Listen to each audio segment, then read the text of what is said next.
Bonjour à tous, bonjour à toutes, bienvenue sur la chaîne Découvrir, Investir et S'enrichir. Vous êtes sur la playlist Bourse, en savoir plus, donc aujourd'hui sur les courtiers.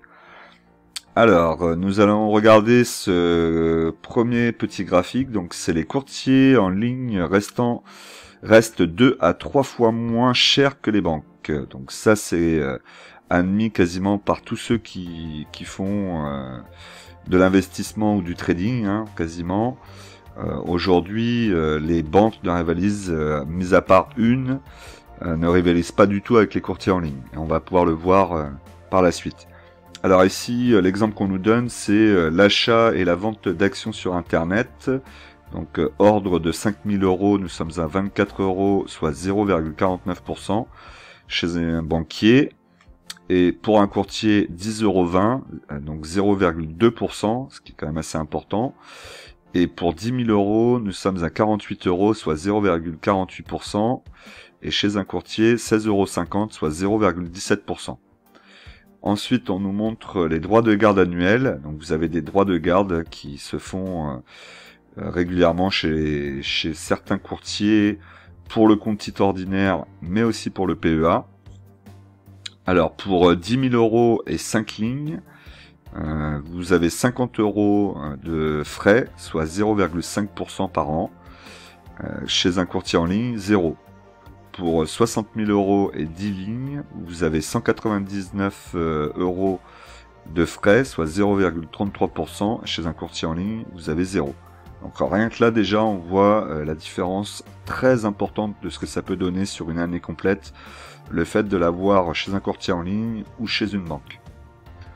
Alors ensuite, le tableau que nous avons à côté, c'est plus de 1 million de nouveaux investisseurs individuels en 3 ans. Donc on voit qu'il y a eu un gros pic là sur la FDJ. Hein. Moi, c'est d'ailleurs à ce moment-là que j'ai ouvert mon PEA. Malheureusement, j'ai pas investi dessus, mais c'est une autre histoire. Mais on voit quand même qu'il y a eu un très gros pic sur la FDJ, hein, ce qui a très bien fonctionné. Tous ceux qui y sont rentrés aujourd'hui, ils doivent être contents. Et ensuite, on voit que ça a rechuté et c'est reparti un petit peu à la hausse avec l'effet confinement. Et là, on est en train de revenir sur des bases un peu plus naturelles, on va dire, ou habituelles plutôt. Alors ensuite, ici, on va voir donc les courtiers, investisseurs débutants ou avertis, la bourse à tout prix. Donc on peut voir ici dans l'encart qui a marqué au 3e trimestre plus de 11 millions de transactions sur les actions ont été réalisées par les particuliers en France. 11,4 millions, hein, ce qui est quand même assez important, même plus qu'important. Avant de continuer d'aller plus loin, je vous rappelle comme d'habitude de penser à vous abonner, de cliquer sur la cloche pour recevoir mes dernières vidéos, être mis au courant des dernières actualités de la chaîne, de liker pour m'aider à bien référencer mes vidéos et qu'elles soient vues par un maximum de monde, et à me laisser un petit commentaire parce que ça me fait toujours plaisir de savoir ce que vous pensez. J'aimerais bien connaître aussi les courtiers chez qui vous êtes. Est-ce que vous en êtes content? Est-ce que vous êtes en ligne? Est-ce que vous êtes dans une banque? Et pourquoi est-ce que vous avez choisi tel ou tel courtier? Alors là, on a un petit encart avec un petit expert, une expertise d'un monsieur, donc qui nous met certains de nos clients ont moins de 25 ans. Bah forcément, on a vu tout à l'heure que ça rajeunissait. Certains de nos clients ont même entre 22 et 25 ans, ils mettent ici. Ok, bon, ça paraît assez logique si ça rajeunit. Et forcément, avec les néo-courtiers qu'on va voir là, ça les attire forcément. Et c'est vrai que c'est bien fait pour. C'est bien fait pour tout le monde même d'ailleurs, parce que c'est très simple d'utilisation. Alors, faut-il céder à la sirène des brokers de nouvelle génération à bas coût? Donc là, on est typiquement dans ce que je vous disais pour les nouveaux brokers à bas coût qui arrivent. Et on va voir ça sur le tableau. Et ici, il nous parle des influenceurs, quand la finance drague les influenceurs. Donc l'AMF met en garde par rapport à ça. Et parle notamment de l'histoire de Nabila qui avait fait une publicité commerciale pour une société sans le stipuler, et du coup elle a été reprise par les autorités. Elle a eu une amende de 20 000 € a priori. Voilà, et on a aussi un petit passage qui concerne Sébastien Coubard, hein, qui lui fait pas mal de vidéos aussi sur la bourse, avec notamment T212 et Trade Republic. Donc je sais que vous êtes plusieurs à le regarder, donc voilà, c'est pour ça que j'en parle rapidement là. Donc là on va se retrouver donc sur le tableau avec les différents courtiers, et on voit ici que c'est les frais de bourse sur Euronext exclusivement. Alors, on va commencer en distinguant donc deux types de courtiers. Les courtiers qui vous proposent le PEA et PEA-PME, et les courtiers qui vous proposent le compte titre ordinaire. Tout simplement parce que vous n'allez pas avoir les mêmes envies suivant le courtier, suivant le compte et suivant la fiscalité que vous voulez derrière. Vous n'allez pas choisir tel ou tel courtier. Donc là, pour le premier, pour le PEA-PME, on va revoir très rapidement, mais vu que je les connais déjà, je vais vous le dire. Vous allez pouvoir quand même regarder, puisque vous avez le tableau. Mais le courtier le moins cher va être Bourse Direct. Donc là, ici, on est à 0 en ordre minimum par mois. On est en pénalité à 0. Les frais annuels de tenue de compte, nous sommes aussi à 0. Pour les 500 € investis, on est à 0,99 centimes. 3000 €, 3,80 €, et pour 6000 €, 5,40 €. Donc là, on est sur des prix assez compétitifs. Et ensuite, toujours pour le PEA, nous aurons le Crédit Agricole avec son Invest Store intégral.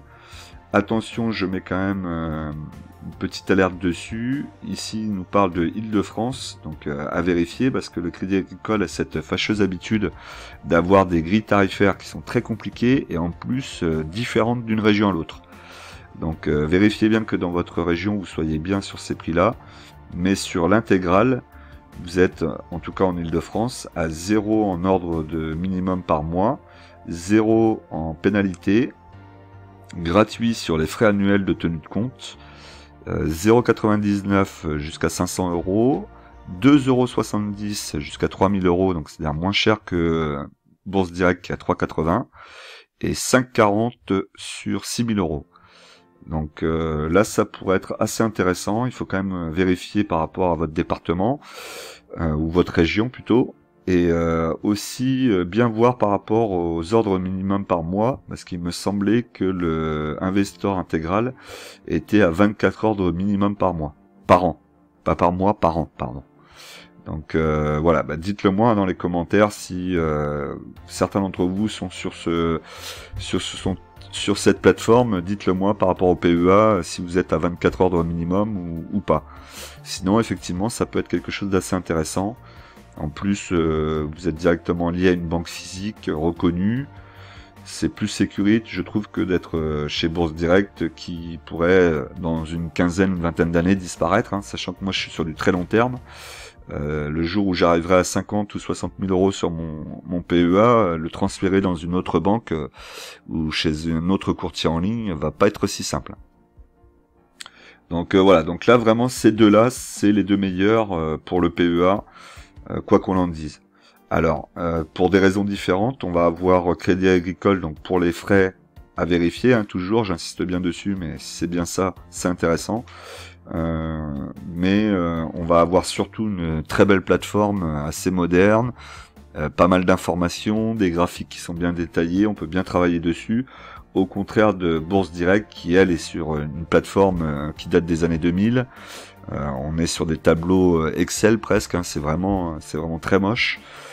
Bon, après, moi je vais chez Bourse Direct, pas pour avoir des informations. Les informations, je vais les chercher sur d'autres sites gratuits, mais plutôt pour les frais qui sont très bas.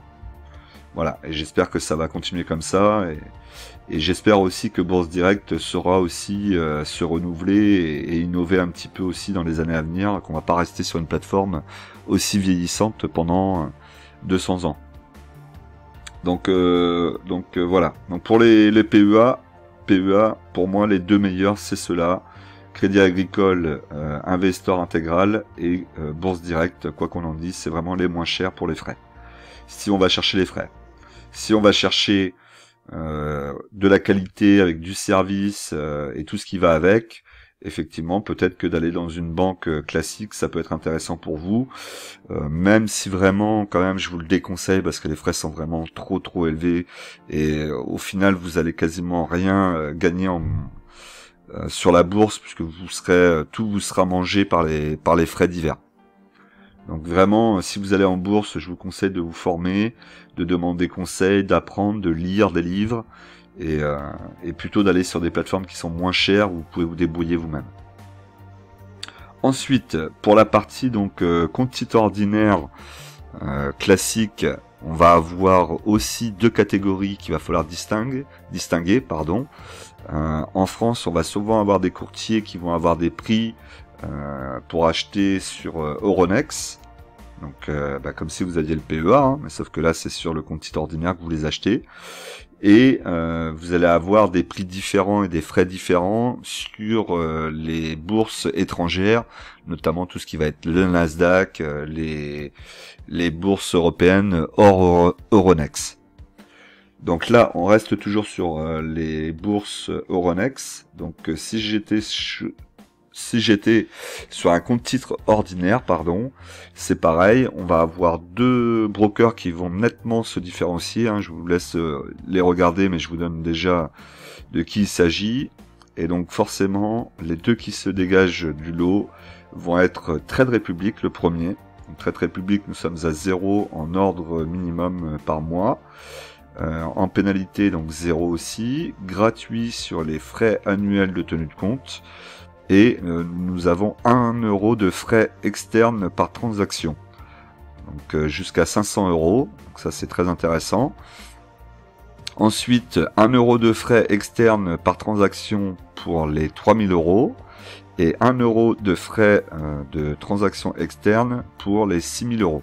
Donc en fait, sur Trade Republic, c'est très simple. Vous avez 1 euro à payer en frais de transaction de 0 à presque l'infini, j'ai envie de dire. Et pareil pour l'achat et la vente, c'est toujours 1 euro. Donc comme ça, au moins, vous savez où vous allez, vous savez à combien vous devez, pour quelle valeur vous devez acheter les actions pour que les 1 euro représentent quelque chose de ridicule en frais. Et en plus, derrière tout ça, qui n'est pas marqué ici, Trade Republic propose la possibilité de faire des plans d'investissement où vous achetez en fraction d'action pour des sommes allant pour un minimum de 10 euros chaque mois en plan d'investissement continu. Donc tous les mois, on va vous acheter pour 10 euros en automatique à une période donnée. Hein, je crois que c'est vers le 20 du mois. Une fraction d'action. Et au bout de 10 mois, peut-être vous aurez une action complète et ça continuera à acheter comme ça en continu. Donc ça, c'est quelque chose qui est très intéressant. Et quand vous achetez en plan d'investissement, vous êtes à 0 au niveau des frais. Donc c'est vraiment très bien. Et c'est très pratique. La plateforme est assez bien faite. Hein. On est vraiment sur une plateforme qui s'adresse à des jeunes investisseurs, hein, je veux dire. Et donc c'est ça qui est assez bien. C'est très facile à prendre en main. Vous faites vos achats très facilement, les reventes aussi. Vous avez des petits graphiques qui sont très bien faits aussi. Donc voilà, pour débuter, c'est vraiment très bien. Faire de l'achat DCA comme je fais moi sur des actions à dividendes, c'est aussi très intéressant parce que j'ai pas besoin de m'occuper du portefeuille, les achats se font tout seuls. J'ai juste à faire mon virement chaque mois. Vous pouvez acheter énormément d'ETF aussi, ils sont très diversifiés, ils ont beaucoup d'actions étrangères.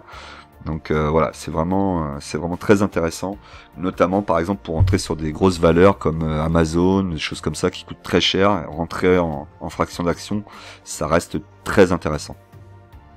Ensuite, vous avez le deuxième courtier qui est très intéressant aussi, qui est sans commission.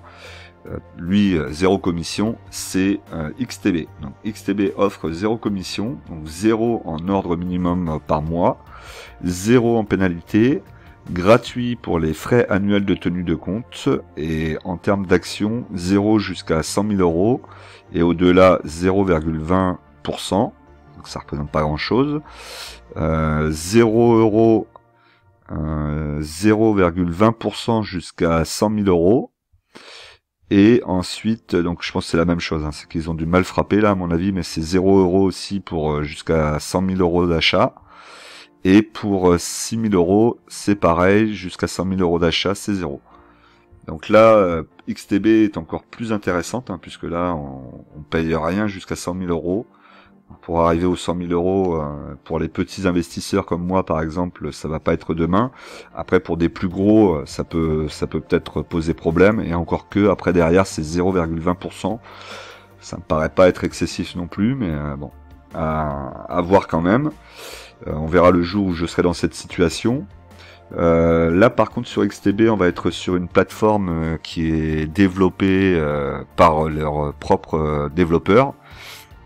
Ils ont une très belle base de données.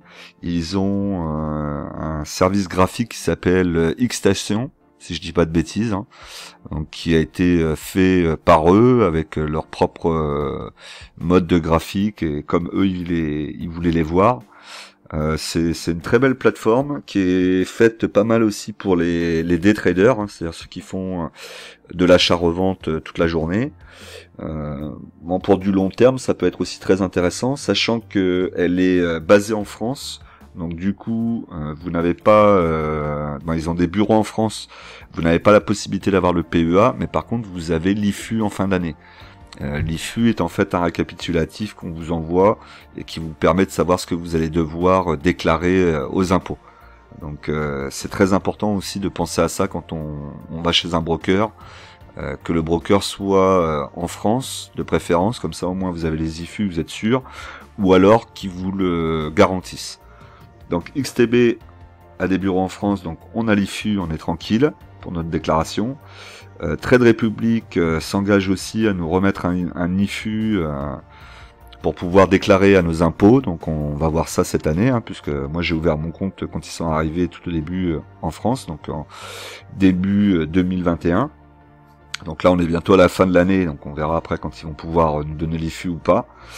Et voilà, donc pour moi vraiment sur ces trois catégories, donc le PEA, Bourse Directe sans hésiter, éventuellement Investor intégral à vérifier si vous avez les 24 ordres ou pas et si les conditions sont bien les mêmes que pour l'Île-de-France, auquel cas ça pourrait être très intéressant aussi. D'ailleurs je vais peut-être me renseigner moi-même. Et ensuite pour un débutant qui voudrait investir sans trop se compliquer la vie avec un système assez simple où il utilise son téléphone, Trade Republic répond parfaitement à cette demande, hein. D'ailleurs, vous l'avez vu juste avant, hein, de plus en plus de jeunes. C'est pas pour rien que Trade Republic est arrivé aussi, hein, c'est parce qu'ils sentent que le marché est en train de s'ouvrir. Ils étaient au départ que sur mobile. Aujourd'hui, on a une petite plateforme sur Internet. Elle est un petit peu moins belle que l'application téléphone. Elle a un petit peu moins d'informations aussi, même si l'application téléphonique n'a pas énormément non plus d'informations. Et ensuite, XTB, là par contre, on est vraiment que sur ordi. On n'a pas d'option en application, je crois pas en tout cas. Et là, on est sur quelque chose d'assez sympa aussi, une belle plateforme, une belle société qui est là depuis 2002. Donc, elle va pas disparaître demain. Trade Republic est plus jeune et Bourse Direct date des années 2010-2009, je crois. Donc, c'est pareil, il devrait pas disparaître demain. Donc voilà les trois plateformes qui me paraissent essentielles si vous voulez investir. PEA, Bourse Direct. Nouveau en investissement et vous voulez des choses simples sans vous prendre la tête, Trade Republic. Investisseur un peu plus confirmé, vous voulez aller un petit peu plus dans la technique et un petit peu plus dans les infos, XTB. Voilà, et ces trois courtiers gèrent tout, les IFU et tout ça. Donc ça c'est important, hein, de bien le repréciser. Alors ensuite on va se retrouver donc là sur ce tableau. Donc là on a les frais pour les opérations à l'international. Donc sur les frais à l'international, donc là on parle plus de PEA, hein, puisqu'à l'international vous n'avez pas le droit. Sur le PEA vous pouvez uniquement acheter des ETF, des trackers qui vont répliquer leur indice. Donc là si on regarde pour l'étranger, on pourrait avoir 2 giros. 2 giros restent quand même assez chers. 0,50 plus 0,004 $ par action pour le Nasdaq, et pour l'Europe hors Euronext, nous sommes à de 4 € plus 0,4%. Voilà, ça reste quand même assez cher. Si on va sur Trade Republic, 1 € de frais externes par transaction, donc on a toujours ces fameux 1 €. Toujours ces fameux 1 €, donc là vraiment, Trade Republic, je le répète encore une fois, hein, vous allez peut-être dire que je fais de la pub pour eux, mais c'est vrai que le fait de se dire que vous avez juste 1 € à payer à l'achat, 1 € à la vente, c'est vraiment très simple, pas besoin de faire des calculs dans sa tête. C'est vraiment très très simple. Et vous pouvez toujours en plus y faire des investissements programmés comme je vous ai expliqué, où là c'est gratuit. XTB, marché action, frais de conversion, plus 0,5%. Donc là on a les frais de conversion plus 0,5%. Et pour Europe hors Euronext, on est sur des frais de conversion plus 0,5%. Voilà, donc là c'est tout ce qu'on pourrait voir comme frais, donc c'est pas énorme. Peut-être que pour les achats aux États-Unis, DeGiro pourrait aussi avoir son mot à dire. Faudrait regarder. DeGiro pourrait être intéressant aussi. La problématique de DeGiro, et pour laquelle je ne parle pas trop de DeGiro, c'est qu'on n'a pas l'IFU. On est placé à l'étranger, mais ils n'ont pas fait l'effort d'avoir un IFU, et donc du coup quand on débute, et même quand on débute pas en bourse, c'est compliqué d'aller chercher toutes ces informations, et je préfère, pour ma part, aller sur des sociétés qui ont l'IFU. Donc DeGiro ne rentre pas dedans. Donc malgré tout, je reste encore positionné ici sur Trade Republic et XTB. N'hésitez pas à me dire dans les commentaires ce que vous en pensez, si vous feriez le même choix ou pas. Ensuite, ici, ils nous mettent faut-il investir dans les fractions d'actions?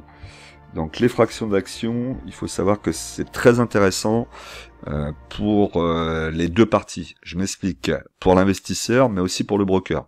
Le broker, ça va lui permettre de vous capter et de vous garder comme client, parce que sachez que quand vous avez un compte avec plusieurs actions, même une action, et qu'elle est en fraction d'action, que vous ne l'avez pas complète, vous n'allez pas pouvoir transférer ces actions, ces fractions d'actions chez un autre broker. Aujourd'hui, il y a très très peu de brokers qui accepteront de prendre vos fractions d'actions, pour la simple et bonne raison que la fraction d'action ne vous appartient pas. Tant que vous n'avez pas l'action complète, l'action ne vous appartient pas. En tout cas, chez Trade Republic, c'est comme ça. Il faut avoir l'action complète, et à ce moment-là, l'action vous appartient. Tant que vous n'avez pas au complet, c'est Trade Republic qui a acheté l'action pour vous.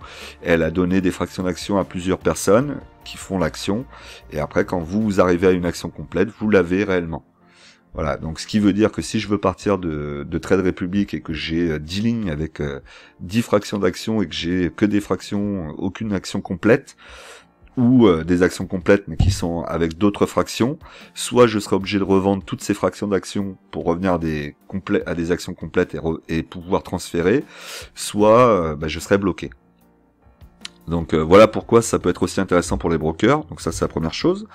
Et ensuite la partie intéressante pour l'investisseur, c'est que vous pouvez vous positionner sur quasiment n'importe quelle valeur sans vous poser la question de savoir à quel prix elle est, puisque vous achetez en fraction d'action, et que notamment sur Trade Republic vous pouvez acheter à partir de 10 €. Donc une action comme Amazon qui en vaut plus de 1000 ou Hermès qui en vaut plus de 1000 aussi, vous pouvez commencer à investir tous les mois, par exemple 10 € si vous voulez sur Hermès, et dans une dizaine d'années vous en aurez une ou deux. Voilà, même pas. Donc voilà, c'est ça qui est très intéressant, c'est qu'on n'a plus cette barrière du prix de l'action pour pouvoir investir. Donc ça c'est vraiment très intéressant et très avantageux. Sur XTB, ce qui peut être intéressant de faire, c'est éventuellement de faire des achats d'ETF, puisqu'on n'a pas de frais dessus, et qu'en plus et qu'en plus vous n'aurez pas non plus de frais d'impôt à payer dessus au départ, en tout cas tant que vous n'aurez pas retiré votre plus-value en argent, tant qu'elle restera en ETF, vous n'aurez pas de plus-value à payer. Donc ça peut être intéressant parce que vous ouvrez votre compte, vous mettez un portefeuille d'ETF avec 4 ou 5 ETF dessus et vous essayez de remettre chaque mois un peu d'argent sur les ETF, sachant que des ETF généralement ça coûte quand même un petit peu moins cher que les actions, même si c'est pas toujours le cas. Ça peut être intéressant. Ça peut être une bonne façon, et moi à l'heure actuelle je suis sur Bourse Direct pour le PEA, je suis sur Trade Republic où je fais du DCA, et je pense justement l'année prochaine ou peut-être sur la fin d'année ouvrir chez XTB pour faire un portefeuille d'ETF. Donc voilà, donc par contre méfiez-vous quand même de ceux qui vendent des fractions d'actions, notamment T212, donc d'ailleurs T212 n'apparaît pas dans le tableau, qui vend des fractions d'actions, et qui vend même des actions qui ne lui appartiennent pas du tout. Donc en fait quand vous achetez des actions et des fractions d'actions chez T212, vous n'achetez pas réellement l'action, puisque c'est des indices que vous achetez, des produits financiers. Donc là c'est un peu plus compliqué avec T212. Moi je m'y risquerais pas. Au début je regarde pas mal les vidéos de Sébastien Coubard, donc je voulais ouvrir chez T212. Heureusement pour moi, à ce moment-là ils ont été bloqués, il y avait trop de demandes et donc du coup ils n'arrivaient plus à faire les inscriptions, ce qui m'a permis de me renseigner un petit peu sur cette plateforme et puis de me rendre compte que finalement Trade Republic est bien plus sécurisé, au moins les actions m'appartiennent quand je les ai en entier. Si un jour je veux les transférer quelque part, je pourrais le faire en action complète, alors que chez T212, si un jour vous voulez transférer une action, même si elle est complète, vous ne pourrez pas. Et c'est ça qui montre que vous êtes vraiment propriétaire des actions ou pas. Alors, on va regarder ici ces petits tableaux qui répètent un petit peu ce qu'on a vu tout à l'heure, mais c'est quand même important de le voir. On peut voir ici donc la cure de jouvence des investisseurs particuliers se poursuit. Donc là, on voit que toutes les catégories 65 et plus sont en baisse. Donc là, 2018 à 2021.